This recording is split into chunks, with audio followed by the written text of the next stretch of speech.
My name is Richard Couto. I am on the faculty of the Jepson School. I have the great pleasure of introducing Sister Helen Prejean to you this afternoon.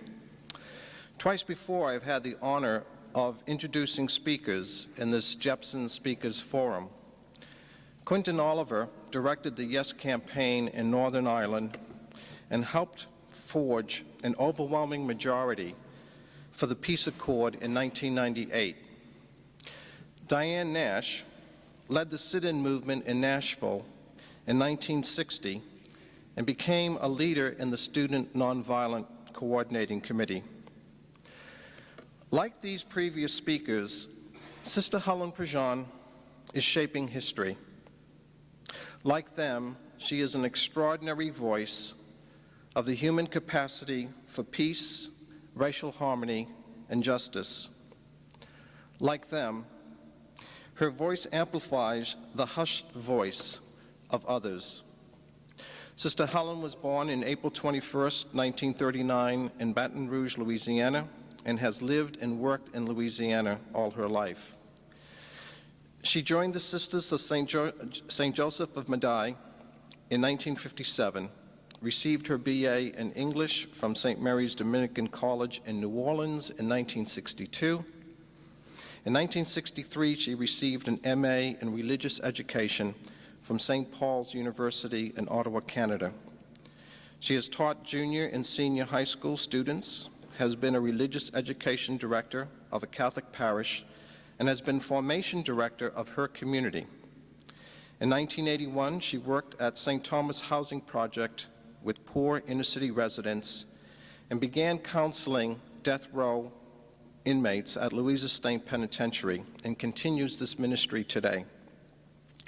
She has accompanied 5 men to execution. She also works with murder victims' families and founded a group in New Orleans called Survive. She's the author of Dead Man Walking, an eyewitness account of the death penalty in the United States. We're going to have a book signing after this speech, after her talk this afternoon. The book was on the New York Times bestseller list for 31 weeks and was nominated for a Pulitzer Prize. Her book was made into a motion picture. Susan Sarandon received a Best Actress Academy Award for her portrayal of Sister Helen. The book has been translated into 10 languages and is being made into an opera by the San Francisco Opera Company. Sister Helen was nominated for the Nobel Peace Prize in 1998 and 1999. She has received many awards, including the Latari Medal from Notre Dame University and the Champion of Liberty Award from the U.S. Association of Criminal Defense Lawyers and the Sanctity of Life Award from the Southern Christian Leadership Association. She travels internationally and is honorary chairperson of Hands Off Cain, an international group based in Rome working for the abolition of the death penalty. She is a member of Amnesty International and the U.S. Coalition to Abolish the Death Penalty. She has served on its board for 10 years. Please help me welcome to the stage a singular witness to the human possibility of reconciliation, Sister Helen Prejean.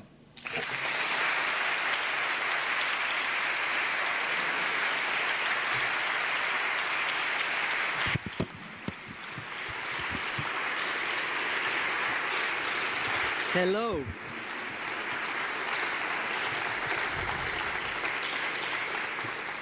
Good to be here with you. Enjoyed all the people I met today in the classes and the interchange with the students and teachers, and I'm glad to be here. I want to tell you some stories, take you through some experiences I've had. Sometimes I wonder if one of the best things we ever give to each other is when we say to each other, "Let me tell you what happened to me." I didn't know I was going to get involved with the death penalty, never dreamed I'd be going on to death row and all the things in that introduction about me. I want to tell you a little story first about what happened with the film, because it's just such a miracle that the film Dead Man Walking existed, and because I know there's a great leadership school here. This is a story really of leadership of Tim Robbins and Susan Sarandon and the making of the film. Because you have to know that every Hollywood studio, when they got the script of the film Dead Man Walking, they all turned it down. They never dreamed it could be a box office success. And they'd say to Tim Robbins, Tim, you know, the American public will never come see this film. They didn't think that the American public would go to a film that's going to take them through a deep spiritual journey, or where they would deal with such deep moral issues about the death penalty. They're working out of their little Hollywood magic formula, the 3 magic bullets of a lot of sex, a lot of violence, a lot of action. And here's a film that's going to bring people into reflection. And Tim is saying to them, it's got redemption in it. There's redemption. They wouldn't go for it. It was Polygram Film International, which had only done one successful movie. They mainly did albums, had picked up Dead Man Walking and did it. Now today, they're real glad they did it. But then it was, there's the mainstream formula, and here's Tim Robbins believing that you could do a film on a current controversial issue, help people to reflect, and it could be a box office success. The way it started, though, was that Susan Sarandon was filming The Client in Memphis. She calls my house one day, and she said, are you Sister Helen Prejean? I said, yeah. And she said, I'm reading your book, Dead Man Walking. I have to come to New Orleans for a couple of days of filming, and I'd love to meet you. And if you know Susan, if you know her films, she never takes a role of women in a film where the woman gets in a situation and she's going, help me, help me. It's always, now women may make mistakes, her character, but it's like, but they grow and they develop. And anyway, she said, I would love to meet you. And so we go, I set a restaurant for us to go and meet, and I'd heard of her, but I didn't know what she looked like. So I went out and rented Thelma and Louise to see what she looked like, you know, before she came. Got her mixed up with Gina Davis in the first part of the movie. If you know Thelma and Louise, Gina Davis is that ditzy one that keeps doing more and more stupid things, gets them in more and more trouble. And I kept thinking, oh, I like Louise. So when Susan walked in the restaurant, I'm going to tell you, I mean, what I felt was relief that she was Louise, you know. It took me a long time to tell her this story because I didn't want to tell her. I didn't know who she was. And we sat down at that table to eat, and I knew within 15 minutes, the one piece of advice I'd been given about a film was, if you sign a contract with anybody, you make sure that it's somebody you trust. Because once you sign that contract, you know, and you turn over your stuff to them, they could have me eloping with the death row inmate if they wanted. But I knew I could trust Susan Sarandon.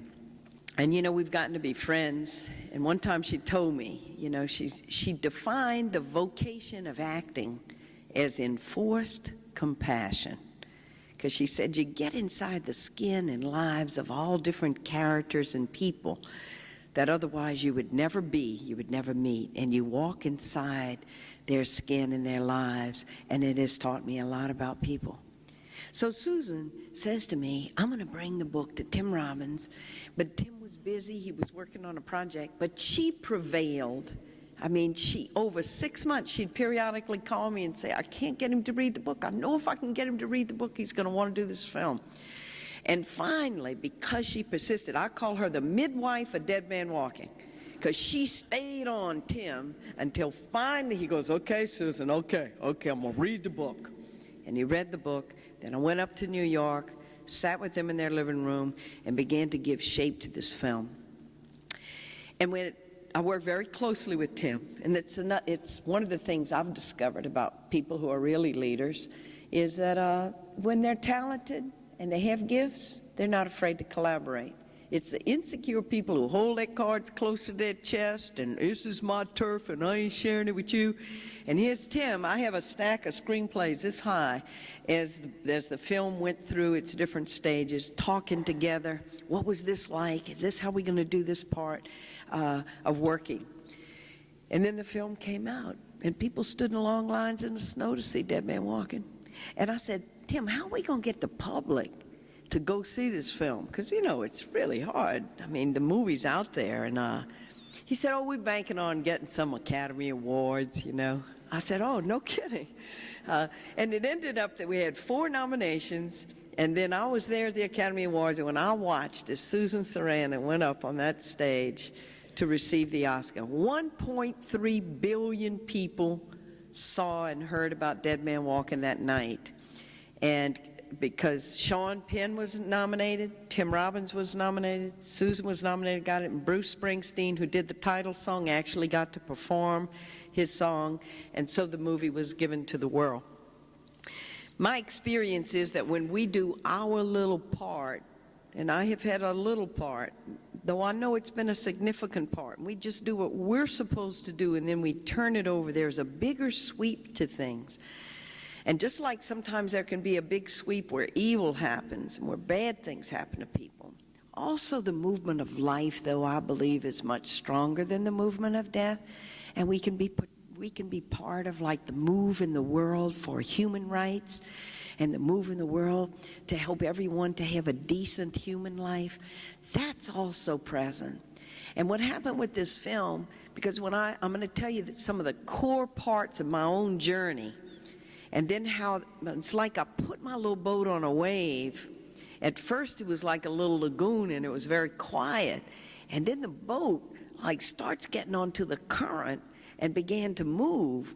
And then it got onto the big current because now I'm, participating in different exchanges and all at a worldwide, a global level in these discussions about the death penalty and helping to create change. Let me take you through some of the core parts of the journey. And the first place I have to go with you is just that I opened up in my understanding as to what my own Christian faith meant and what it meant to be a Christian, to follow the way of Jesus. I was a Catholic nun, and I started out almost in a semi-cloistered way, teaching kids, but very removed from the world. But the great thing about belonging to a community is always in fermentation. A community grows. And so in our community, the discussion was going back and forth about poor people, justice.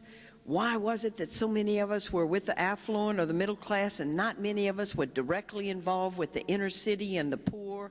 And we had missionaries down in Latin America who were with the peasants there and who were struggling with people for justice there, and they're coming to our community meetings and they're challenging us. And so part of the awakening of my consciousness, and I realized I didn't even know poor people. I was just always in the other parts of the city. I knew bad things were going on. I knew there was racism in New Orleans. I had heard rumors about police brutality, but I had never been there. I was like, one time a little girl was asked to write an essay on poor people. So she wrote a very brilliant little essay on the poor. It's called The Poor Family.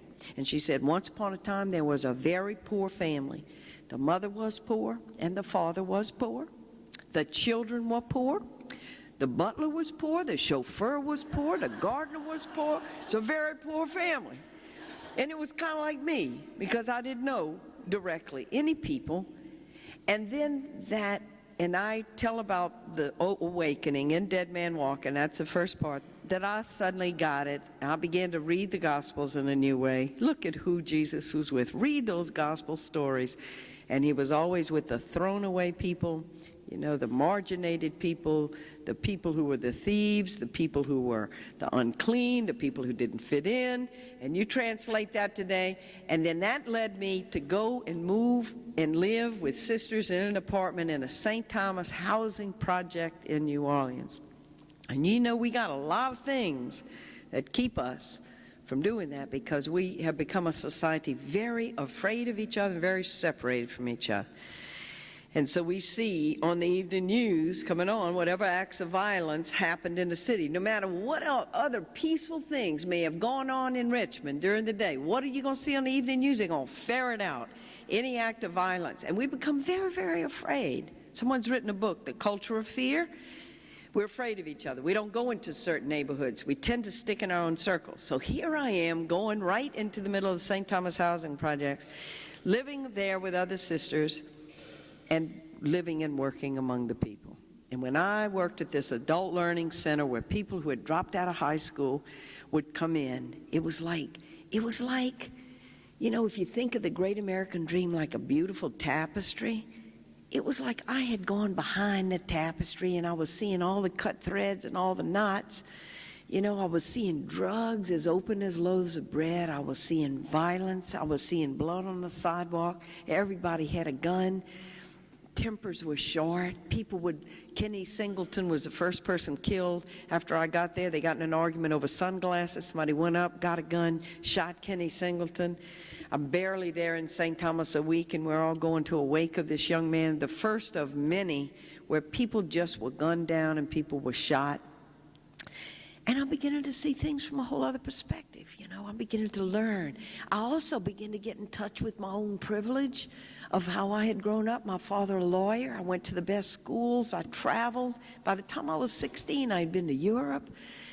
And then it makes me get in touch with my own life, like, why was I given all these gifts? And here are these people coming in, and you know it's a blooming miracle. If the young women coming into the Adult Learning Center, if they hadn't had at least one baby by the time they're 20 or 21, and then so I'm getting in touch with my life, and I'm just saying, take away all my cushions and my resources. Take away my senior trip, going to any college I want, a mother and father saying to me, honey, you can be anything you want with that confidence. Put me here. Can I say that by the age of 17, I wasn't going to show up pregnant with a child? Could I say that? And I knew I couldn't say that. I'm also noticing how race worked. That when people were killed in St. Thomas, you were lucky if you could find it on page 15, 3 lines of inner city resident of St. Thomas killed last night. Every single time a white person was killed, it was always on the front pages of the paper. You couldn't help but notice it.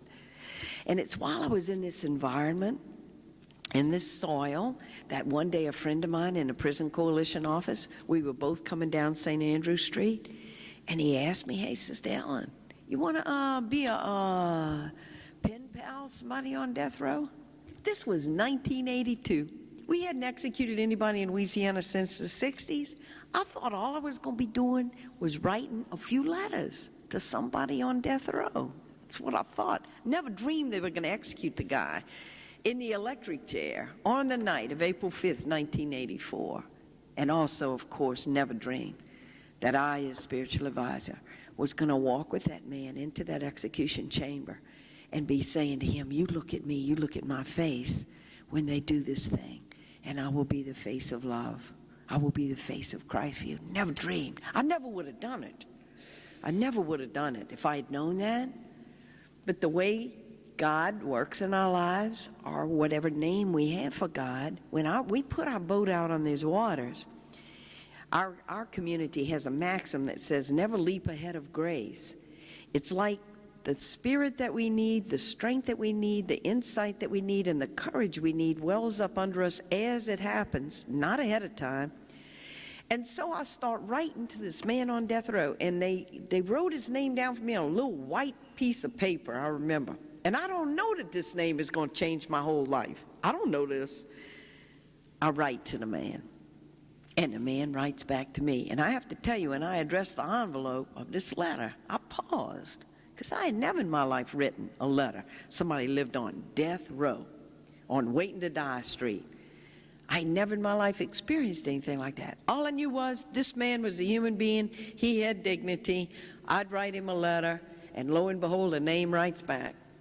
And I remember the first letter because he said, dear Sister Helen, I couldn't believe it when the guard stopped by my cell. I knew I wasn't writing to anybody. Here out of the blue, you were writing to me, and I've been so alone. I would love to be your pen pal. And so the letters began. Out of that relationship, because it's the personal relationship, out of those that things begin to happen. Then it became clear he didn't have anybody to come see him. His mother had gone to see him one time and almost had a nervous breakdown because she'd had a really hard life emotionally. She couldn't make herself go in the place where they have death row written over the door and where she knew they were serious about killing her son. And he said, Mom, it's okay, Mama. He wrote to her. He said, you don't have to come, Mama. Just write to me every now and then. It's okay, Mom, and I'll call you sometimes. And so it kind of all came out from the letters. Not like he's really asking me for anything like, please come, please come. I just realized he's alone. He's condemned to death by Louisiana, and he's sitting in a cell and he's alone. We got a lot of people sitting in cells in this country. As you know, there are 2 million people now incarcerated in the United States. We're tied with Russia as the top incarcerated in the world, and now we're beginning to surpass Russia because they're beginning to grant amnesty to people in prisons. And so I wrote to him and I said, I will come and see you. I figure I could weave it into my schedule. It's a 2.5-hour drive from New Orleans to the prison in Louisiana that everybody calls Angola. It's really Louisiana State Penitentiary, but everybody calls it Angola. It's 18,000 acres, and it used to be worked by the slaves from Angola, and so that's the name for it. Everybody knows Angola. Maybe some of you saw a documentary that was done on it not too long ago called The Farm. And so I go see the guy. And I take you through it in the book. I'd never written a book before. I instinctively knew, though, to write the book in first-person present tense, so as I go to this first prison visit, I just take you with me, and I was scared. I mean, New Orleans is a real Catholic city, nuns, you know, everybody in that cat either knows nuns or has an aunt who's a nun or whatever. And I'm walking in this prison and I see this big old green sign that says, by stepping on the prison property, you subject yourself to this body search and dog sniffing. And I mean, I stopped reading the sign. I mean, my heart was going. I went, whoo, man, they don't care about playing any nun card here. They don't care a hoot about nuns. And that's not just idle imagining, because I have a friend, Reverend Peggy Harrell, is a United Church of Christ minister, who wanted to be with 2 men on death row in San Quentin in California, who wanted Peggy to be with them in the last hours of their life before they're executed. And San Quentin is saying any chaplain will do, like a generic chaplain. It doesn't have to be anybody he knows. It's not important for you personally to be with him. And she goes, I have been accompanying this man. This man knows me. I want to be with him. He should have somebody who knows him before he dies. And they are fighting her tooth and nail, and she takes them to court, and they lose. And the courts say, this man has a right to have the spiritual advisor of his choice with him before he dies. So they are mad as hell at Peggy Harrell. So prison's got their little ways of doing things. So every time Peggy'd go in, they'd strip search her. And she's with him. Every time she'd go to the bathroom, they'd strip search her again, giving a signal and making it hard. Now, luckily, she has a saving sense of humor. She's a very, very funny person. She just said, I guess I'm just going to have to start wearing a muumuu when I come here to simplify all of this. But she is like a little pit bull, and nothing's going to keep her from this man. So, I mean, all this sitting idle about prisons and what might happen and all this, I just take you with me in this first visit as they clang those gates behind me. When you go into a place and you never touch a doorknob, and people are bringing you in and locking the gate behind you, I can't even imagine the experience of you being the one entering into prison and hearing that gate clang, because just to visit, for me, was a very intimidating experience. Then they locked me in a room, and then they said, well, go get your man for you. And then I begin to be nervous about him, because I'm thinking, anybody can be nice when they write letters, right? What's he really like? I got 2 hours with this guy. And suddenly, like, the enormity of it, I'm here with somebody who's committed murder. I don't even know yet what this man has done. And lo and behold, they bring him in. Leg irons on his legs, leather belt around his waist, his hands handcuffed to the leather belt.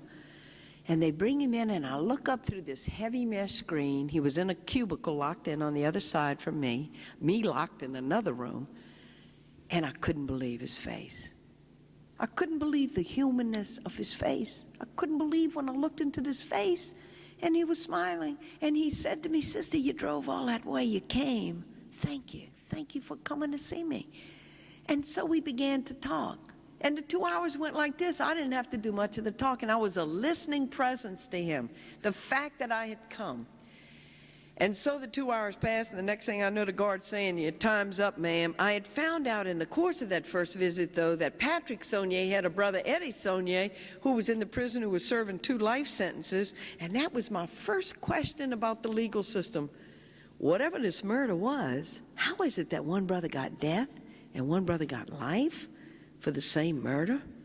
And my daddy had been an attorney. He had been a lawyer.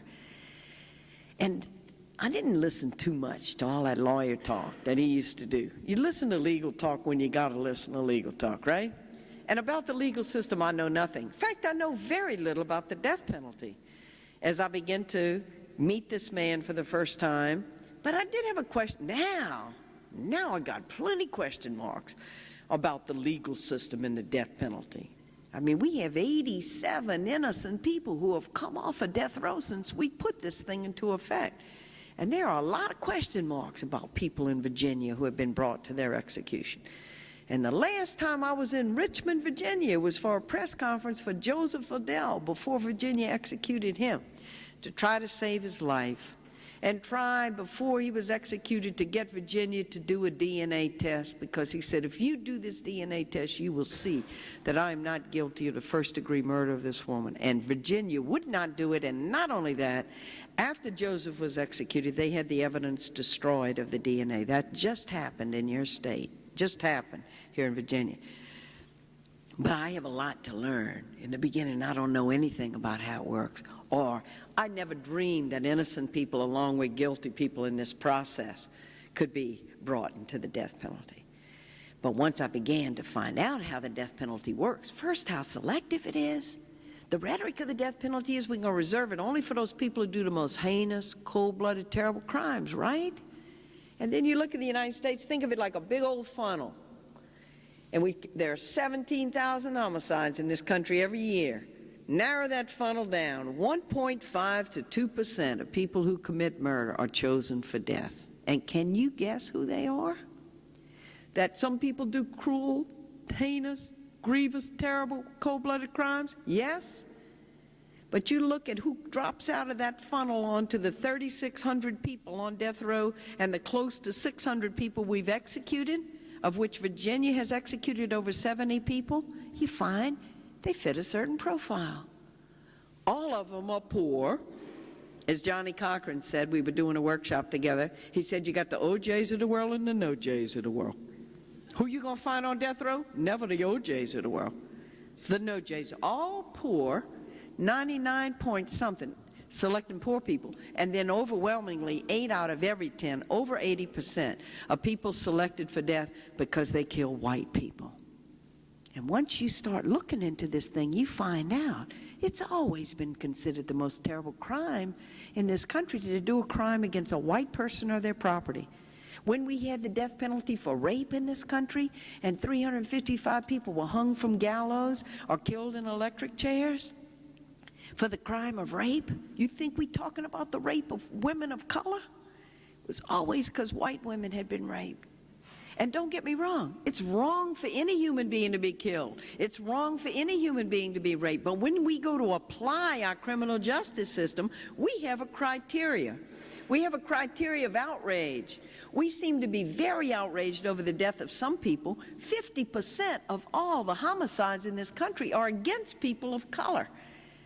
And you know when I really learned this about race and the death penalty of the victim was when we started Survive, a murder victim support group in New Orleans, and it was made up mainly of indigent African-American women. Some, like Shirley Carr, had 2 sons killed within 6 months of each other. And 40 women, and all the women telling their stories.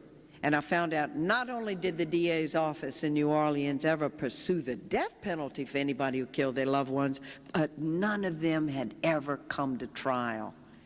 And the truth is, to apply that rhetoric that the death penalty is going to be applied only for heinous, terrible, cold-blooded crimes, the truth is, who's the victim and who cares? And so because we have a mainly predominant white system, judges white, over 90% of prosecutors white, many people on the jury white, when white people are killed, it's not that people get up in the morning and say, let's go do a mean racist thing. It's just that it's a simple thing of identification. Someone like us got killed, and we're outraged over it. And when people of color are killed, I mean, look how we're all conscious of Columbine. We're coming to the first anniversary of Columbine. How many times have there been drive-by shootings of black inner-city kids, and who knows about that? How many of those kids have been shot down? But we all know about Columbine. And so that's one of the things that brings you up short about the death penalty. Every society who says they're going to do the death penalty always has a certain rhetoric about it. Oh, yeah, we're going to reserve it for these terrible crimes. And that came home to me in Louisiana because there was a man, Ernest Knighton, a black man, who was up for execution. And at the same time he was on trial in Shreveport, Louisiana, 3 kids, young men, were up for trial in Shreveport. A young girl had been brought into the woods. She was just 14 years old, and she was brutally raped and stabbed to death by these 3 young men in the woods. And the 3 young men who had done that crime had been caught, and they were on trial. The 3 young men not only didn't get the death penalty, but 2 of them didn't get life sentences. The young woman, Virginia Smith, was a young black girl. And these 3 kids who had killed her were all white kids, and their daddies knew the DA, and there was no way those kids were ever going to get the death penalty. And so we deal with race in this country, and I'm going to begin to find this out. When I go see this man, Patrick Saunier, and I start visiting him, then I say, while I'm making the drive 2.5 hours, I'll see his brother too. I just begin to visit. I just begin to accompany. And so I began to learn. Several months went by, and I was in the Prison Coalition office one day, and I just didn't want to be naive because I knew that there was a crime, and I wanted to know the other side of it. And so I asked him, do you have any background information? Could I see some of the folders on the Saunier case? So they go, yeah, sure, you know, and they bring them out. And I remember because it was an October afternoon, and the sun was slanting, it was setting, it was this big red ray of sun on that table, and they were leaving the coalition office, and they said, look, sister, when you leave, just pull the door behind you. And so I was alone. Now, I have gotten to know Patrick Saunier some, and his brother, enough to know of being in the presence of human beings, knowing that he had done a crime, but yet knowing and experiencing that each of us is worth more than the worst thing we've ever done in our lives, knowing that about them. There is a transcendence in human persons. And I open up the folder and look into the faces of 2 beautiful young kids. This is every parent's worst nightmare. 2 beautiful young kids, teenage kids in their prom outfits. David LeBlanc, 17 years old. Loretta Bork, 18 years old. Terrible headline, big bold letters in the Daily Iberian from a little town in Louisiana called New Iberia, where Acadian people or Cajun people live. And the headline said, teenagers found murdered. And then I read the article. And I read about how these 2 brothers whom I'm visiting were rabbit hunting that night with guns. And these kids, after a football game on a Friday night, went to park. It was a kind of local lover's lane near this sugarcane field near St. Martinville, Louisiana, another one of those towns in Acadiana. And the 2 brothers come to the car. They had done this with other teenage couples, at least 4 or 5 other couples who later came forward and say, they did this to us. And they come to the car, and they got the guns, and they say to the kids, you know, you kids are trespassing. This is private property. And the kids are embarrassed, and they don't know what to do. And then that leads to, well, look, if the girl has sex with us, we won't report you, which is rape, which is aggravated rape. And with the other couples, they said, that's what they did to us. But this night, these 2 kids are found lying face down, their faces in the wet grass near the sugarcane field, and bullet holes in the backs of their heads. And I read this, and now I know what the 2 brothers have done that I'm visiting. And who doesn't feel this when we hear of crimes like this against innocent people? I mean, the outrage that we feel wells up inside of us, of course it does. These young people, budding young people, ripped out of life by this kind of act. And the outrage that we feel is legitimate. I mean, outrage is part of moral sensibility when we hear crimes against innocent people. And one of the things I've discovered about the death penalty, because for 15 years I've been giving talks like this and been with audiences all over this country. And of course we feel that outrage, and it leads us to this deep feeling of ambivalence about the death penalty, because even when we get our principles straight of human rights or whatever, then the very next day maybe we're going to read about a crime like this and we're going to feel that outrage, and it creates a tension in us because the outrage is on that side, and that part of us that wells up, whoever did this deserves to die. And I read it, and I think that, and I feel that, and still feel that. And the next thing I felt was guilt. I'm with them. I'm consorting with the enemy. I'm visiting the two guys who did this, these poor kids. And then I think of the parents, and I'm thinking, my God, these parents. I think of my mama. I think of my sister Marianne and her 5 kids. I'm thinking if this happened to our family, I don't know that we'd ever recover from it. Do people recover? Can they heal? Can they move on with their lives? I don't know. And when I wrote Dead Man Walking, I had to be honest. I said, look, if somebody did something like this to my mother or my sister, or somebody I loved, I know I would feel that outrage. I know I would. Hopefully, I wouldn't stay there. Hopefully, I wouldn't make my decisions out of that. But as to whether or not I would feel that, and whether or not there would be that part of me that would say they deserve everything they get, and yeah, bring on execution, I know that I would feel that. When I think of the parents, I think I need to go see those parents. And then I'm scared to go see the parents. I don't know how to handle it going to see the parents. I just presumed all murder victims' families are going to be for the death penalty 1,000%. And I'm picturing myself going to visit those people. And what if they would say to me, sister, you care about our son David? You care about our daughter Loretta? Well, we're going to get to sit on the front row and watch this execution. And we want to see justice happen for our child. Can you be with us in that? And I'm hanging on from the tips of my fingernails to the principle of, no, I do not believe that the state should execute people and imitate the violence. The emotions make you feel all on the other side, but I really do know that about myself, that in principle I believe that. And then I go, that would even be worse if I get into it with the parents and they're in all this pain, and then I disagree with them on the death penalty and I can't give them that. Maybe it'll be worse than before. But I had a good editor.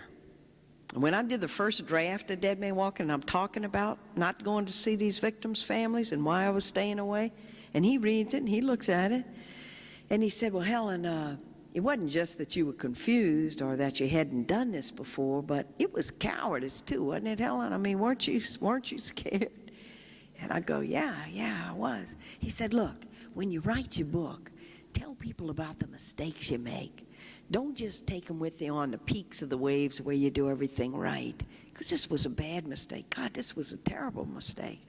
I didn't go see the victims' families. I didn't reach out to them in any way. I didn't send them a card. I didn't call them. I didn't go see them. And I meet them at the worst possible time. If you could design a scenario, it was at the pardon board hearing right before Patrick Saunier was executed, and things couldn't be more polarized. When you go in through the door, you sign the register, which side you're on. Are you for the state carrying out the execution, or are you here to speak that the person not be executed? And of course, the victims' families are there with all their friends, all their supporters, and they're there to see the execution carried out, and they get caught in that current. Because I've had victims' families that I've known who were not for the death penalty, who've had people say to them, well, didn't you love your daughter? It's like, here, the state's offering the ultimate punishment, and you're not going to go for it? So they're there. And I'm there with one lawyer and one psychiatrist, just the 3 of us, to speak that this man, Patrick Saunier, not be executed. And that's when I met the victims' families.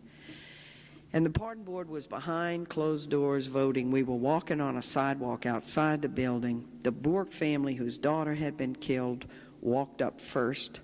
It was a little bitty sidewalk, couldn't avoid them. We meet each other. They are so angry at me. They're trying to control themselves. They don't speak. They walk past me. They avert their eyes. And right behind them is Lloyd LeBlanc, whose son David had been killed. He's walking up with his wife, and I brace my soul like, here they come. Oh, God, this is going to be terrible. And he walks up. He says, sister, this is Lloyd LeBlanc. I'm Lloyd LeBlanc. this is my wife, Eula. It was our son, David, who was killed. And he said, Sister, where have you been? We haven't had anybody to talk to all this time. You've been visiting with Patrick and Eddie Sonia, and you didn't come see us? You can't believe the pressure on us with this death penalty thing. And I look at him. He has just spoken for the victims' families, because Godfrey Bork said, Lloyd, I'm going to lose it. I'm too emotional. You got to be the voice for us. He had just spoken for the victims' family at the pardon board when they asked the wishes of the victims' family. Yes, let the execution proceed. And now this man is looking into my eyes and he is saying to me, Sister, where have you been? We haven't had anybody to talk to. And I say, well, I mean, I was so wrong. I was just so guilty. I said, Miss LeBlanc, I am so sorry about your son. I said, I'm sorry. I didn't think you wanted to see me. And he says to me in this Frenchy little accent, this Cajun accent, May, sister? But Sister May, you don't know what I think unless you're going to come talk to me and you're going to find out. And I wanted to say to him, you don't know what a coward I am. And I was a coward. This man, this victim, his family was the first one to take me by the hand and start bringing me down the road of murder victims' families. And now, in the Gulf of Mexico, you have something called a riptide. When the deep waters meet shallow waters, there's a stream of foam that goes around where those two waters meet. And I'm going to tell you, it's like a riptide formed in my soul. Because here was Patrick Saunier and his brothers, in whose humanity I believed and who should not be executed. And here now, all the pain and suffering of these victims' families are also coming into my soul, and I'm shouldering both of them. Through Lloyd LeBlanc, I'm going to meet, he's the hero of Dead Man Walking. You want to look for a hero in this book? It's this man who deals with the death of his son, and only bit by bit by bit, I'm going to get stories about him to realize who this man is. I found out that when the sheriff's deputies came for him to go down to the morgue to identify his son's body, that they brought him down, they pulled out that terrible cold tray. He looks down into the face of this loving kid that he had, that everybody loved. Even the sheriffs and the people, when they went to the high school, when they were trying to find out who could have killed David LeBlanc, none of the kids in the school said, who could have possibly wanted to kill David LeBlanc? Even the kindergarten kids in the school were saying that David played with him on the merry-go-round or pushed him on the swings. And here he's looking down now at his son's body. And he said the prayer that rose to his lips was a prayer he had learned as a child. Our Father who art in heaven, hallowed be thy name. And when he came to the words in the Our Father, forgive us our trespasses as we forgive those who trespass against us, he made a decision. He said the words. As he told me, I didn't feel the words. I wanted to take those people with my bare hands that had killed our boy. But he set his face to walk down the road of forgiveness and reconciliation rather than vengeance. And if you put it in faith terms, God's grace met him on that road. This man, this Lloyd LeBlanc, who talked to me, shared with me his journey, he said, some people think forgiveness is weak, like you condone what they did. Condone, he says, condone what they did to our boy. Eula cried morning and night for 3 years. Our house was like a morgue. I couldn't stop her from crying. We had to move our house away from where David had grown up, where he had learned to walk, where all the memories were. We had to move David's body. We had buried him in Thibodeau. We moved him over here close to the house so Eula can go to his grave each day. And last Friday morning, I was with them. Last Friday morning, I was there because I go and pray with Lloyd in this little chapel. And from Eula's kitchen window, you can see the little red light. The little red light flickering where there's a candle on her son's grave. 23 years later, she's got to visit that grave every day to make it through her day. And Lloyd is saying to me, condone? But he said, I know this, that if I don't deal with the hatred and the bitterness that's inside of me, it was going to kill me. And I had to be there for my wife, Eula, and for our daughter, Vicky, and for our grandkids. And so he set his face to go down the road. And in Dead Man Walking, I take you with me on meeting this man, but I also met victims' families who felt entirely the opposite. The Harveys, who are the second person that I accompanied on death row. The movie is a composite character. Matthew Poncelet is a composite character. Of Patrick Saunier and Robert Lee Willie, the second person I accompanied. Only knew him 2 months. Robert Lee Willie was tough. He had a swastika tattooed on his arm. He had been an outlaw. He said, the electric chair don't bother me, man. I was incredibly amazed at the insensitivity he had toward the victim's family. He said they just need to get past it, because here's the mother of Faith Hathaway, whom he and another man, Joe Vaquera, brutally killed. She was raped and she was brutally killed and left to die in the woods. And he's saying things to me. I'm his spiritual advisor. 2 months I'm with him. Man, they just need to get off it, man. Vernon Harvey, I mean, he's going to have himself a heart attack or a stroke. They just need to let it go, man. I said, what are you saying? You have any idea the pain you cause these people? Their daughter was killed, Robert, that you participated in? And some people say, well, the death penalty helps people feel remorse and they get straight with God and all this kind of stuff. The death penalty doesn't help people feel remorse. The death penalty is one more assault on their life where their life is threatened and self-preservation kicks in, and it doesn't do one thing to change the human heart. Love can change the human heart. Death penalty, and with Robert Willie, he was so tough. He was so impervious. Well, anyway, when his execution comes around, 1 week before the Harveys, it was Elizabeth Harvey's biological child, Faith, and Vernon Harvey's stepdaughter. They had their own press conference for the execution. And they are saying, we cannot wait to see this SOB fry.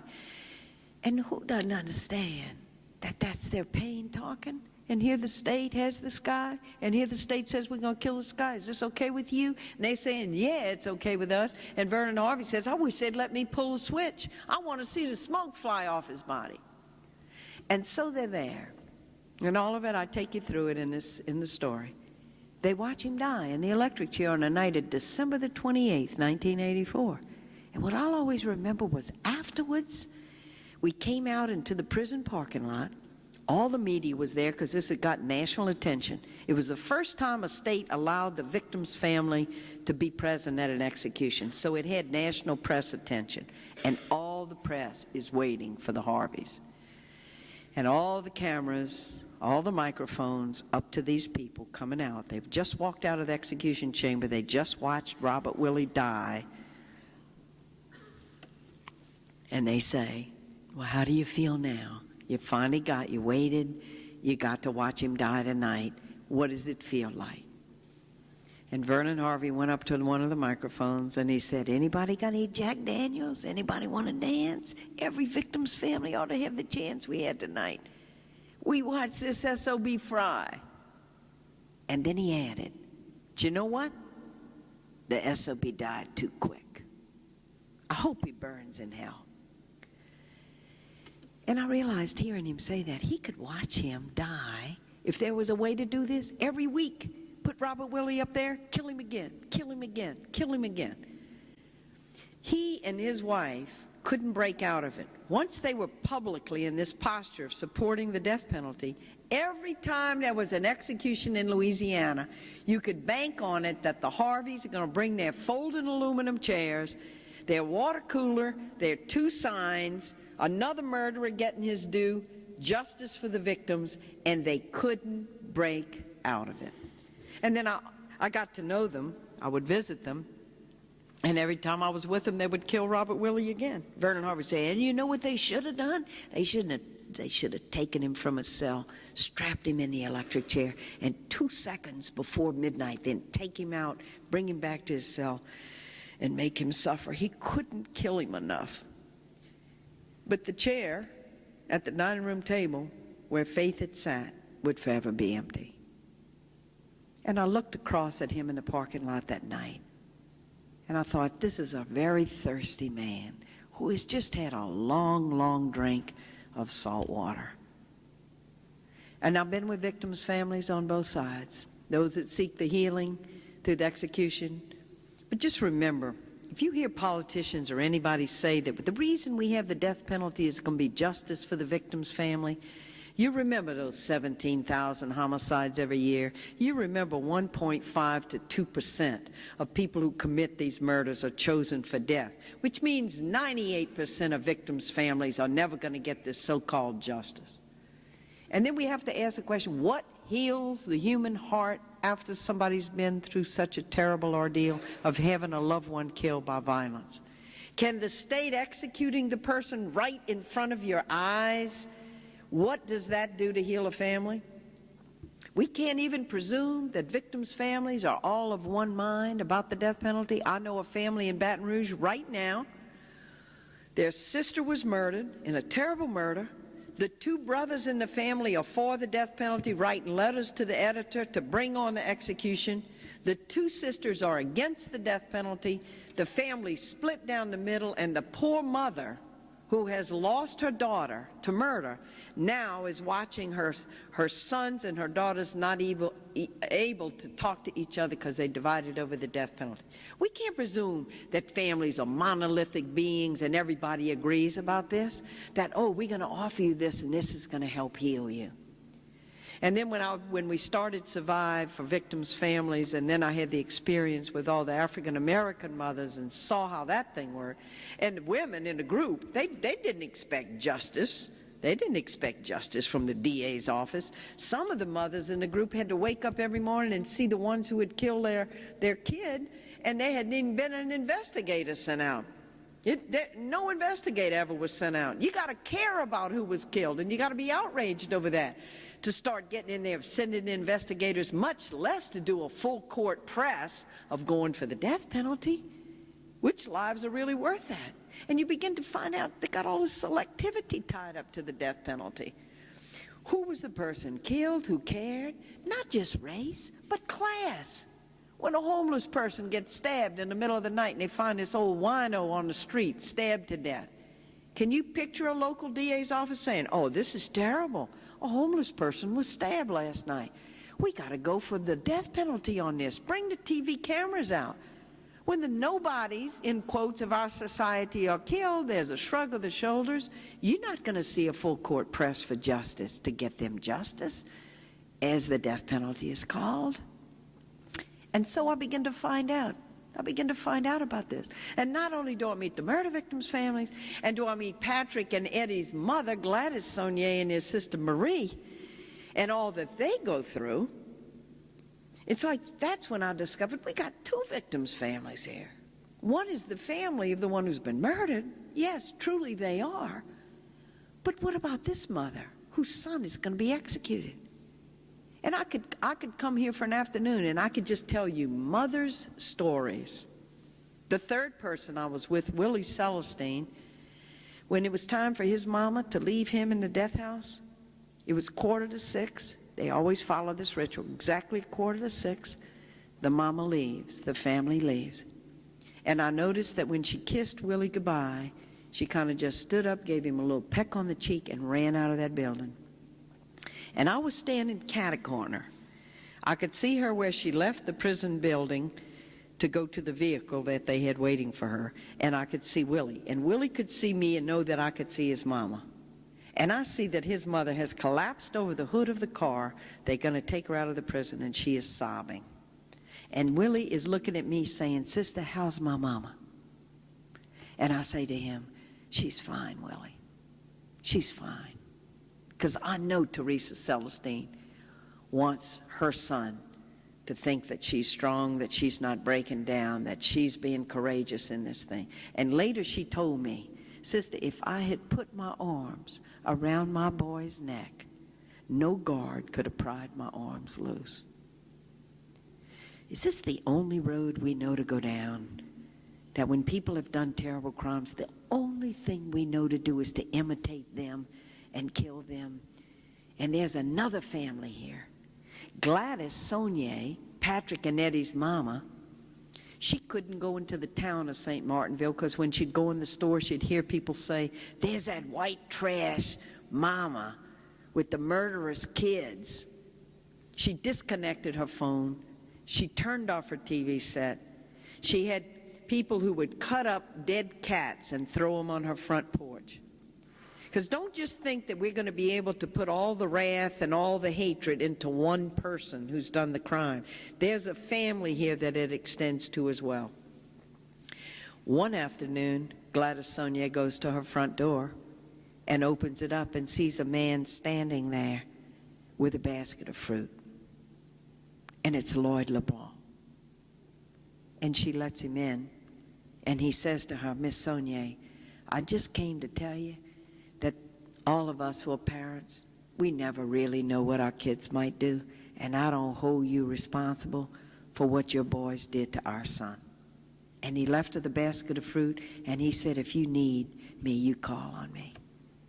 And I have met people across this spectrum, people who have endured incredible pain, been in the fire, and that's the road they choose, the Lloyd LeBlancs. And also met, you see how vulnerable victims' families are, met them. Also the guards and the people involved in doing execution, what about them? It's like even people who believe that God is a wrathful God and likes for us to have vengeance and believes that God says, yeah, you kill, you deserve to be killed. Who's going to carry out God's wrath and God's vengeance, huh? God has to have agents, right? Who's going to make the decisions? Who's going to do it? Us. And when it comes down to carrying out the death penalty, all the 70-plus people that have been killed in Virginia, who have been the people carrying out those executions? I was in that execution chamber in Virginia when Joseph Odell was executed, and they let me, as spiritual advisor, go into the chamber with him and put my hand on his shoulder as they strapped him on that gurney to kill him. And of course, all my attention is there for Joseph to be with him in his last hours, but I am also looking in the faces of these young guards whose job it is that night to take a fellow human being and to strap him and to kill him. And in that book, Dead Man Walking, I tell you their stories too. And Major Feltus Couto, who was the supervisor of death row and a member of our execution squad in Louisiana, one day I was going into the prison and he calls me in and he says, Sister, and I looked into his eyes. I said, man, this is a troubled man. He had been through 5 executions, and his job wasn't even to strap him on the gurney. His job was just to take a paper bag after they were dead, go to their cell, get their toothbrush, their soap, their clothes, their personal items to give to their family. And here he is saying to me, Sister, I've been through 5 of these things. Now, don't get me wrong. And he knew all the guys on death row in Louisiana. Some of the crimes they have done here are unspeakable. I don't condone them by any means. But he said, when you're close to it like this, and I come home after these executions, I sit in my easy board chair, I can't sleep, and I can't eat, and in my gut, I know it's wrong for us to kill a defenseless human being.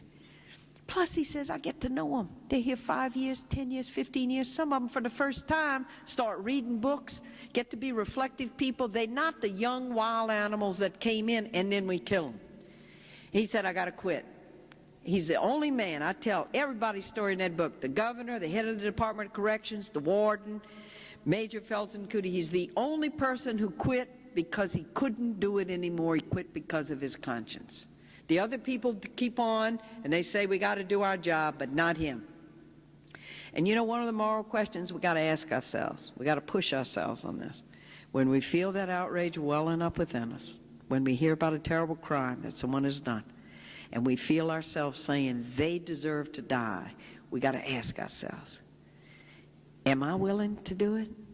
Am I willing to push the lethal injection and stop their heart and their lungs, or pull the switch?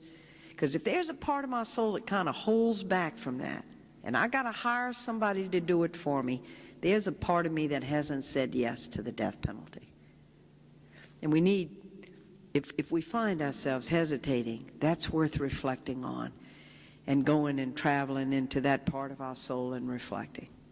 Spirituality is one of the forces of our soul that enables us, where things are polarized, where people are saying to us, you got to be on one side or the other of this thing. You're going to be on the side of that death row inmate, and you don't want him to be executed? Well, you can't be for the victim's family. And spirituality enables us to go to a deeper place in our soul where those polarities collapse and where we can stand at a point where we say, I'm for life, I'm for the humanity and dignity and human rights of the one who did the crime, but I'm for the victims' families too. In our society, we have to find concrete ways to accompany victims' families. Because when I went to the murder victim support groups, after I met Lloyd LeBlanc, after he began to bring me down this road, you know what shocked me the most? People in these murder victim support groups, people are saying, nobody comes to see us. Or we tried to talk about our daughter was murdered and people changed the subject. Our culture is not real good at dealing with death or pain, and people were staying away from the murder victims' families, like treating them like pariahs on one side and death row inmates on the other. And we got to be on both sides. And anytime I give talks in this country to people, to faith communities, to people in universities, saying, what are we doing for the murder victims' families, especially those of us who belong to churches or synagogues or faith communities? Is there a time, at least one time in the year, where we reach out to victims of violence and put the arms of the community around them and begin to accompany them on their road of sorrow and trying to heal? Or do we leave them alone because we don't know what to do with their pain? Well, in the end, I accompanied this man, Patrick Sonnier. I had never in my life ever experienced anything like going to a place where the tiles are all polished, the secretary is typing the forms for the witnesses that night who are going to watch him die in the electric chair, the coffee pot's percolating. I kept feeling like I was in a hospital in the death house. Pat was brought there 3 days before he was to be killed, and I was the only one. Of course, his mama, who couldn't even visit the prison, couldn't come to the death house. I was it for him. I was mother, I was sister, I was friend, I was everything for him. And to go down that incredible road of waiting for your death, the reason that countries around the world are moving away from the death penalty, 20 years ago, only 40 countries in the world had abolition. Now there's close to 100, and there's a move in the United Nations for a moratorium on the death penalty, including countries of the former Soviet Union, whom I witnessed in Geneva at the UN Commission on Human Rights, lining up ahead of the United States to vote for a moratorium on the death penalty, because they know their futures are aligned with Europe. And the European Union and the European Parliament have a high bar of human rights, and that includes not torturing and executing human beings. And I've been watching this, seeing this, participating in this. And one of the reasons we can't take the torture out of the death penalty is that no matter what method you use in the end, if we're going to take you in a room and strap you on a gurney for lethal injection, are we going to strap you in a chair for electricity to get you? Are we going to strap you in a chair for gas to get you? Or as in Utah, we're going to sit you in a chair, pin a red heart over your heart for 6 people with rifles to aim at your heart and shoot you, no matter what the method is at the end. We can't take consciousness from people condemned to death who imagine death, anticipate it, and die 1,000 times before they die. It's torture. Amnesty International says it's a good working definition of torture, an extreme mental or physical assault against someone rendered defenseless. And even for prisoners of war in the Geneva Accord, even if you are a guard in a prisoner of war camp and you see a person who shot and killed half of your platoon, you are not allowed to torture or kill that person, because that person's been rendered defenseless. With the death penalty, the torture comes, and all the people I have accompanied, everyone has a final prayer they want me to say for them. Sister, please pray that God holds up my legs, because they're brought down and they want to be able to walk. They want to have that dignity. Pat Sonnier, especially the first, he said, Sister, just please pray God holds up my legs. He didn't want to faint. He didn't want his legs to buckle and have to be dragged to the chair. He wanted to walk, his last piece of dignity. Everybody has the same nightmare on death row, and you would too, I would too. The guards are coming for me. It's my night. They're dragging me out of my cell. Time's come, and I'm screaming, and I'm kicking, and I'm resisting, and I wake up, and I'm in a sweat, And I look around, I'm in my cell. Oh, it's not my time to die. We can't take the torture out of the death penalty. So we practice torture and we practice executions. And I got drawn right into the fire.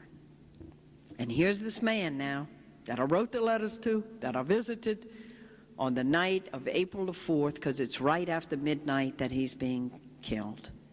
And I had known him for 2.5 years. And I don't condone what he and his brother did. It was a terrible crime. And if you read the story, you can get the whole story, because the truth was Eddie, the brother's the one in a very volatile emotional state, killed the kids that night, and Patrick Saunier, his brother, is dying for it. All of those stories came in. There was too late in the courts to try to do anything. I began to know what it meant. Capital punishment means them without the capital get the punishment. When I found out what Patrick's lawyer, he visited with him for 2 half-hour periods to prepare his defense. And one of the half-hour periods was on the morning of the trial. Once I started learning the law, once I looked at the transcripts, it was all awash, it was all over. And once you get past this thing in the courts, you can't go back and say, oh, let's go get a good lawyer, let's go get another jury, let's go do it again and we can get justice. 95% of the justice we get happens at trial because the appeals court simply won't look at it. And I got to tell you, nobody's worse than Virginia. I mean, you got a 21-day rule that if somebody doesn't present evidence of innocence 21 days after trial, no Virginia court will look at and have an evidentiary hearing on that. I mean, that's just incredible that you have that rule in your courts.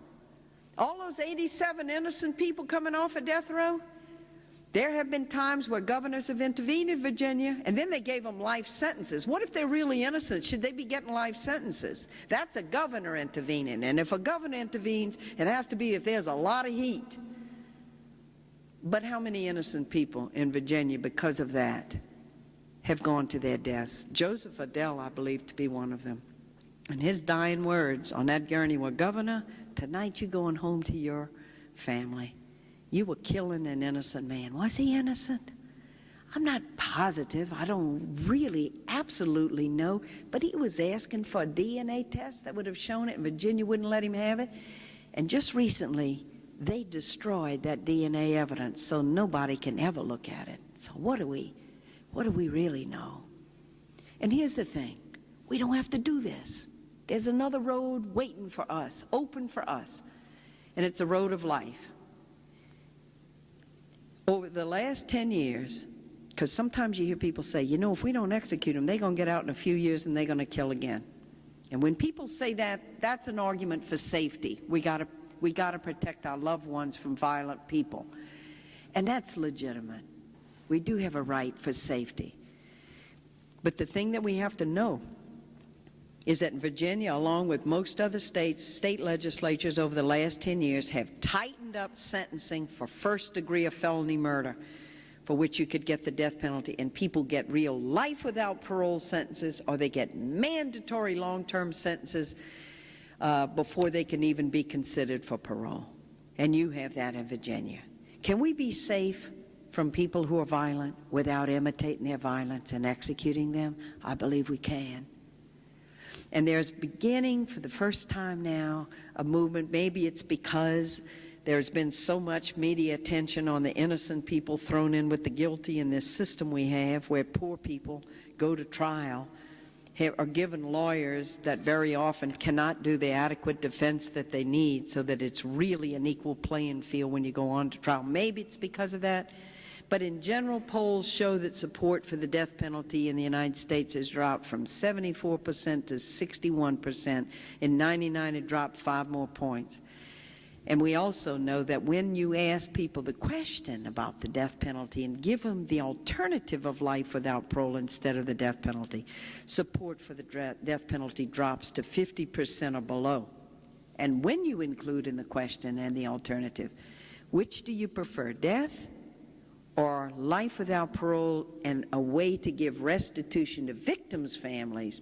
2/3 of people reject the death penalty in this country. We don't have a practical way to do that yet, but it shows where people's hearts are. And so I want to invite you to reflect on the death penalty, and I want to invite you to get information. I'm just hitting the tip of a lot of stuff here. And when I wrote the book, I work with lawyers, I work with sociologists. Every fact, every statistic, everything about the death penalty that is in that book is well grounded.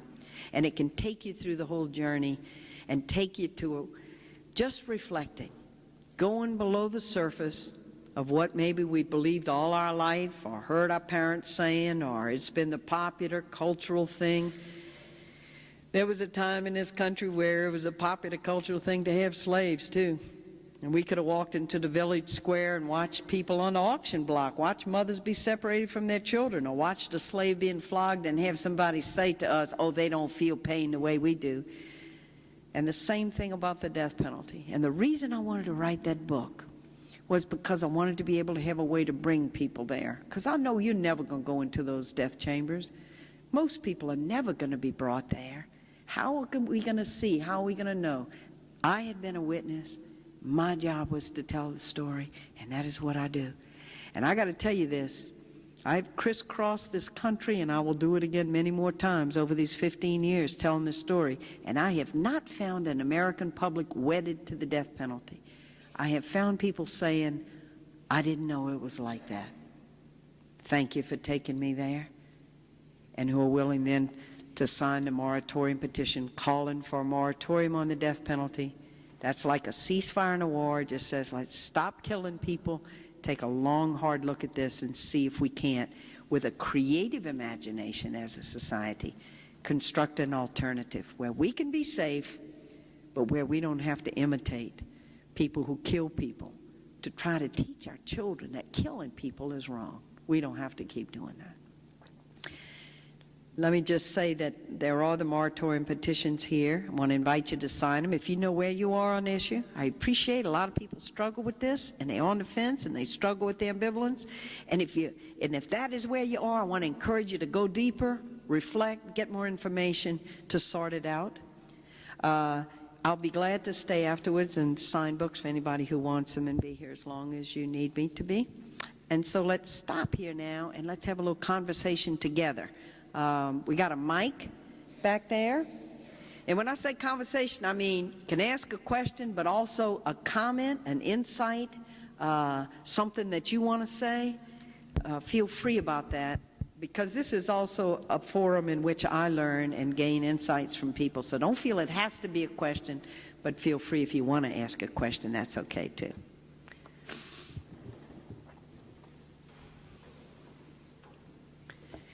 Now, don't y'all be shy. Here we go.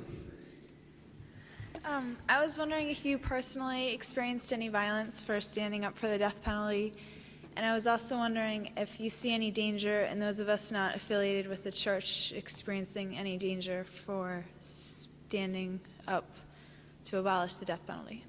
Wait. The first question is, have I personally experienced any violence? Other than the death penalty? No, I haven't. No, it's for speaking out against it. What? For speaking out against the death penalty? Have you? Yeah, no, there have been some threats.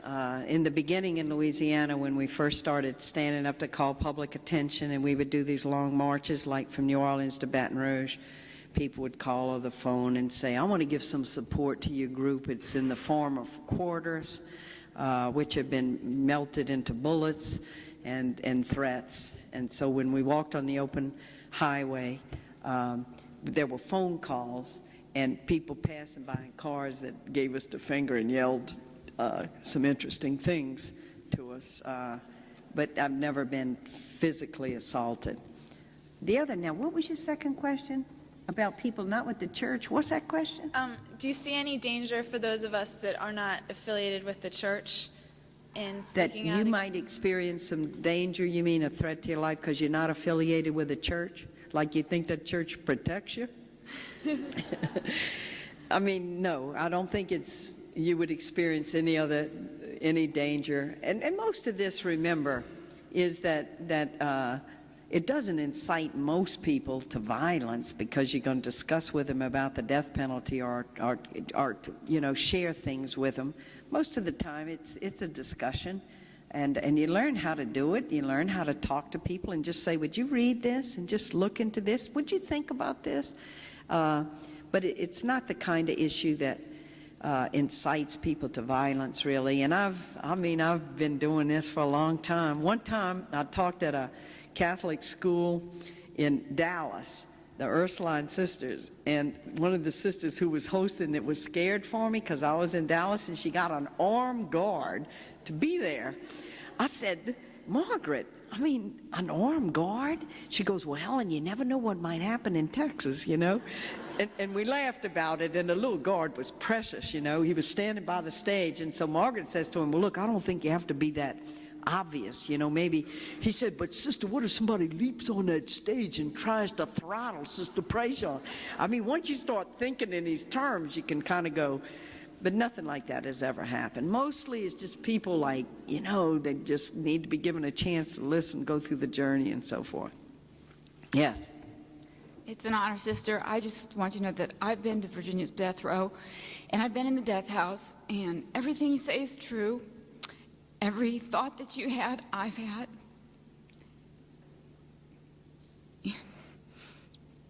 Thank you. Thank you.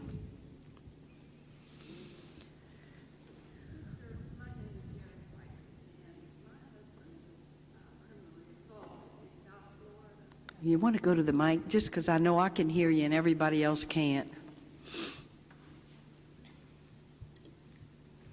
My name is Jerry Whiteley, and I live in Bristol, Virginia. And my husband, Arthur Dupuy, was criminally assaulted in South Florida in 1992. And as a result of the assault, they figured he lost 20% of his brain tissue. He was struck on the head, and he was in a coma for 6 weeks and lived 9 years after the injury, almost to the day of the injury. He died in Bristol. For a long time, his intellect was greatly diminished. But as time went on, he healed and things were better. And he and I used to talk about it often. And as tough as things were after he was injured, as hard as it was, we both talked about being thankful in our hearts that we were the victims and not the perpetrators. At the time this happened to him, I was in Oklahoma City. And a few years later, my son, working in Oklahoma City, was exposed to that bombing. Fortunately, and I thank God for it, he was about 5 blocks away from the blast because the blast came forward. And he was in the back. And visiting my son, I have become in touch and spend some time on the telephone and in person with Bud Welsh. And he tells me that he has incredible man met with you often. Oh. And this last Christmas when we were together, we both agreed his daughter's death, how painful it has been to him. My husband's injury and death has been so painful to me, but we both agreed that we were more spiritually alive by being the victims than we were the perpetrators. And I think about it so often, and I think, how can a human being go on breathing and taking the steps that manifest you to be a human if you have this to think about? I just don't know how you go on. Wow. And I think that any of us that participate in that activity, and I so totally agree with you about the death penalty, if you take part in that, if you support it in any way, then it has to change you. And we know that abused children grow up to be abusers. And you don't learn to do things correctly by practicing them incorrectly. So if we participate in this death scene, it has to make us a little more open to other deaths, to doing it over and over again. And I would so hope, and I can tell you sincerely that I pray constantly, that we do, as a society, find another way. Oh, thank you so much. Thank you for sharing that with us. The Bud Welch that you're talking about, his daughter Julie was the last one dug out of the rubble in the Oklahoma City bombing. And he'd be a great person to get here to come and tell you his story. It's got an incredible story. Because he wanted to take Timothy McVeigh, who wouldn't, and take him with his bare hands. And then he tells the story of how, and Julie, she spoke 4 languages. She was in the Murrah building that morning because she's translating for somebody who doesn't know English when the bomb went off and she was killed. And, yeah, she had just come back. And she was also Bud's good friend. He had lunch with her every Wednesday. And then suddenly Julie's gone in this act of violence. And Bud Welch talks about, and he's just a simple guy, ran a Texaco filling station, all right? And suddenly his whole life is transformed in this one act of violence. And he talks about the months going by and how he wanted to see Tim McVeigh die and all that. And one day he's in his car and he turns on the car radio. And he remembers being with Julie in the car, and they had the radio on and they were talking about an execution in Texas. And Julie had turned to him there in the car and said, "Dad, that's about nothing but vengeance." And then he realizes Julie would not be for the execution of Timothy McVeigh. His own daughter wouldn't believe in it. And so what was he going to do? And that was the beginning for him of going down that road. I mean, in your suffering, you're talking about 9 years. In the support group, the murder victim support group, Survive, there was also a woman in this group who had been shot in the face, and she had had a lot of surgeries, and she'd come to the group. I mean, one act like that, and then people's lives are changed forever, especially with guns. All you do is this, and this tremendous explosive power to hurt people is unleashed in that. But you're coming to that spiritual part of your journey of realizing that you were actually more fortunate to be the victim than it would be to be the perpetrator. What kind of consciousness is in perpetrators who would do an act of violence and then have to live with it the rest of their life? Thank you so much for sharing that with us. Anybody else?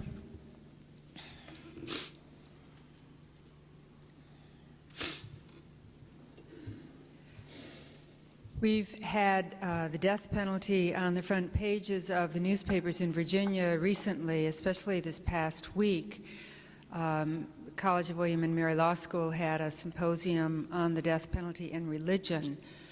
Pat Robertson at that symposium did call for a moratorium, and he has spoken out for those whom he sees as saved, who express themselves as having found Jesus and been saved, that they should not be given the death penalty. The ACLU has completed a study that fully supports the need for a moratorium in Virginia. And today, Jerry Falwell, I didn't read the whole article, but said he is definitely for the death penalty.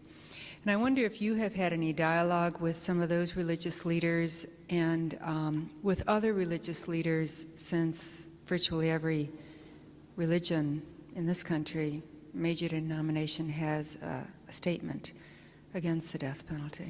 Yeah, it's been, I have communicated with a whole number of Catholic bishops, of course. You see, we have statements from the leadership of every mainstream denomination that the leadership is against the death penalty. But when you get to the people in the pews, it's a whole different story. Because the people in the pews got to be brought through the journey. It isn't enough just to read about your leader in your church who's declared opposition to the death penalty. There's a whole journey of the heart that's involved in this thing. And I haven't directly communicated with Jerry Falwell, or I just heard that about Pat Robertson calling for a moratorium on the death penalty. See, Pat Robertson was very affected by Carla Faye Tucker. I don't know if y'all know much about this story. This is that woman in Texas who she was high on drugs, and she took 2 people out with a pickaxe and bragged about it afterwards, that she said it made her sexually high and all that. Carla Faye Tucker then goes on to death row in Texas 14 years later, a very transformed woman. I got to meet her in Texas, met with all the women on death row in Texas. And I mean, this lady isn't putting on. I mean, you can fake jailhouse religion for maybe a month. 14 years is hard to pull off. And it's not just with the inmates, but with the guards and the warden and everybody. And if you saw Carla Faye Tucker on Larry King Live, she was in people's living rooms for 2.5 hours, and you heard her talking, and you look at this face of this woman, and she talks about the kind of person she was then, and then the way she changed and how Jesus changed her life. She makes no bones about it, that Jesus had changed her life. And I know from the people at the prison that truly she had become a loving, transformed person. I mean, that. And so what is Texas going to do? And see, the bad thing about the death penalty is when you freeze frame a human being and identify them solely with an act, like you kill those people, our law says you got to die, then they freeze frame themselves in having to kill her. But here she was on Larry King Live, and here she is talking to the American public, and here people looking at her face and seeing this beautiful woman and hearing the softness and gentleness and the insights and the love, and seeing that this woman and the woman who did the crime, while of course it is the same person, definitely this person's been transformed. Only 48% of the people of Texas who are generally for the death penalty wanted to see Carla Faye Tucker die, and Pat Robertson, of course, he has this encounter too. And of course he believes in when people are saved, and so he gets, I think that did the spade work on him, the tilling of the soil, because then they killed Carla Faye Tucker. And then this thing happened with Governor Ryan in Illinois calling for moratorium, and I think that was kind of like the little 1-2 punch with him that made him call for moratorium. Jerry Falwell, I've heard, is for the death penalty, and believe me, I've been on many of these audiences and talk shows when people come in over the radio. We will now open the phones to our callers, and they start with all the Bible quoting stuff, which really gets interesting. I mean, because it's a deep human instinct to try to fish into that Bible and have God back up what we already made up our minds we believe anyway. And the Bible is 2,000 years of religious experience, and people in nomadic times, like in the Mosaic Code, where they had punishments, 37 different crimes for which you could get the death penalty. So if you want to go fish around in the Bible and find God to back you up with, yeah, you shall be killed, you can find plenty. Not just for murder, but start going through the list. Adultery, sassing a priest, touching sacred objects in the temple, not keeping holy the Sabbath, having sex with an animal, homosexuality, 37 different crimes. And it's very interesting when people go to quote the Bible, they always do it selectively. Yeah, well, look, God says those who shed blood shall have their blood shed. Well, how come they not quoting the part about those that commit adultery going to be stoned? Oh, well, we more civilized than that now. I go, yeah. You know, and people don't have any knowledge. There's no Bible literacy in a lot of people. They just do proof texting. Go find the words. If the words say that, toss that in there. Will Campbell, he's a Southern preacher, and he calls it biblical quarterbacking. You toss your quote, I'm going to toss you my quote. And they do it with Jesus too.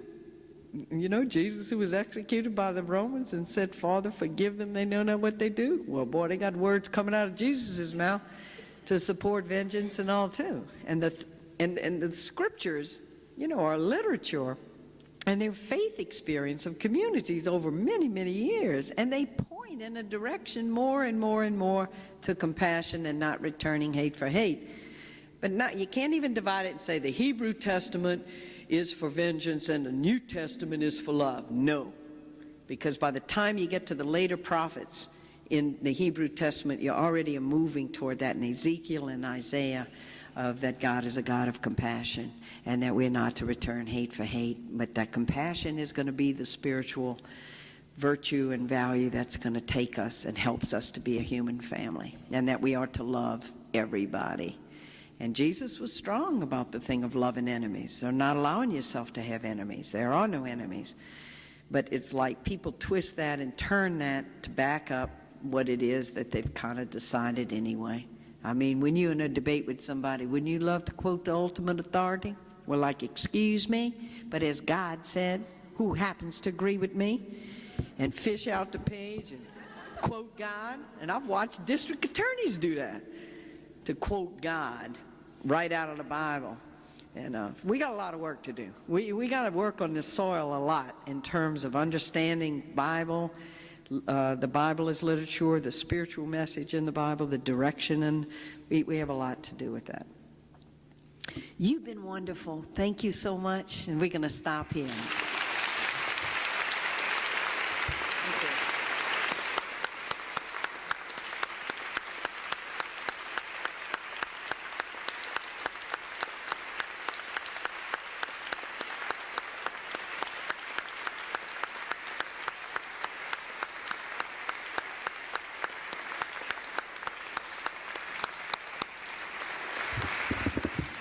Let me bring the program to a close with a couple of thank yous and a couple of announcements.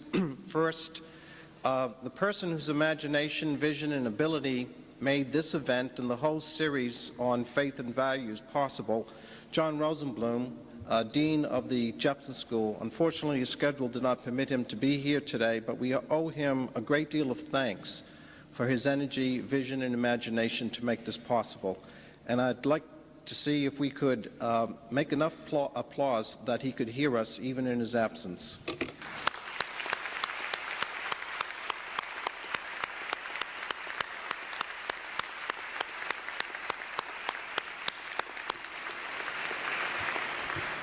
John Rosenblum has had the good sense of hiring Sue Sain to look after the details of these programs. I had the good sense to ask Emily Griffey to help me.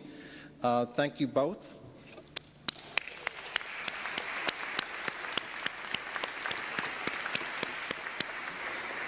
There are a number of community people here, and let me just point out for the students that both the Richmond Peace Education Center and the Virginians Against the Death Penalty are wonderful places for you to work with and to learn more about what you can do.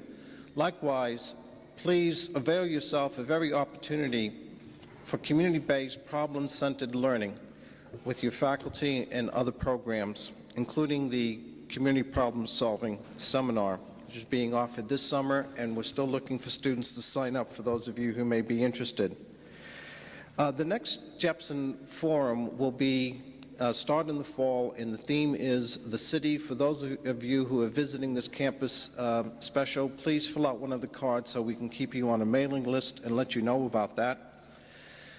Please tell your friends that this evening's program will be broadcast on WCVE Central Virginia's public radio on April 27th at 1 p.m. as part of the regular Jepson Speakers Forum. And thank you very much for making that possible. Some of you are already aware that we have a book signing going on. Likewise, there are petitions to support the moratorium, and they're available up here for any of you to sign. Thank you all very much for coming out. Thank you again, Sister Helen, for your wonderful, generous spirit and example.